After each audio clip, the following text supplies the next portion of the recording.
మన దేశంలోని భారతీయులకు మాత్రమే ఓటు హక్కు ఉండాలనే లక్ష్యంతో ఇండియా వ్యాప్తంగా ఓటర్ జాబితా ప్రక్షాళనకు ఈసీ శ్రీకారం చుట్టింది. ఇందులో భాగంగా తెలంగాణలోనూ స్పెషల్ ఇంటెన్సివ్ రివిజన్ ప్రక్రియను చేపట్టనున్నారు. ఇతర దేశాలకు చెందిన వారు ఇక్కడ పౌరసత్వం లేకుండా ఓటు హక్కు కలిగి ఉంటే దాన్ని తొలగించడమే లక్ష్యంగా ఎస్ఐఆర్ను ఎన్నికల సంఘం చేపట్టింది. ఉమ్మడి ఆంధ్రప్రదేశ్లో 2002లో ఎస్ఐఆర్ను చేపట్టారు.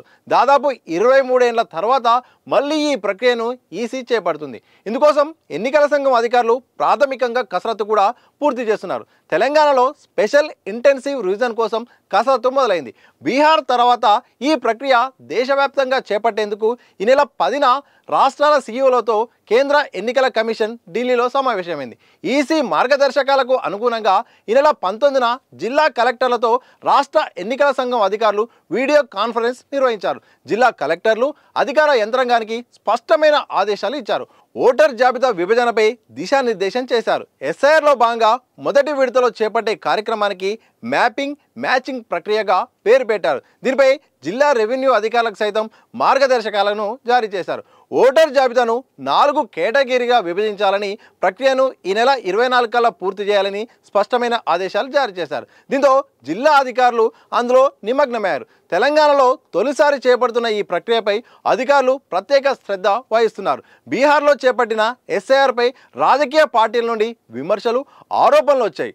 అందుకు కారణమైన అంశాలు ఇక్కడ పునరావృతం కాకుండా అధికారులు చర్యలు తీసుకుంటున్నారు. ఈ నేపథ్యంలో అన్ని వివరాలను ఎప్పటికప్పుడు 1కి 2 సార్లు పరిశీలించాలని ఈసీ ఆదేశించింది. ఇక 2002, 2025 ఓటర్ జాబితాల ఆధారంగా వాటిని 4 కేటగిరీలుగా విభజించాలని ఈసీ ఆదేశాలు జారీ చేసింది. ఈ ప్రక్రియను ఈ నెల 24 లోపు పూర్తి చేసి సిద్ధంగా ఉంచాలని సూచించింది.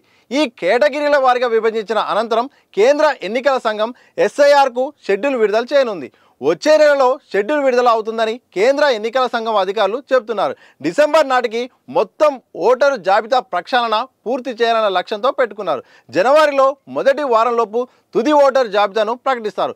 రాష్ట్రంలో ప్రస్తుతం జూబ్లీహిల్స్ ఉప ఎన్నిక జరగాల్సి ఉన్నందున అక్కడ మాత్రం ఎస్ఐఆర్ను చేపట్టబోమని ఎన్నికల సంఘం అధికారులు తెలిపారు.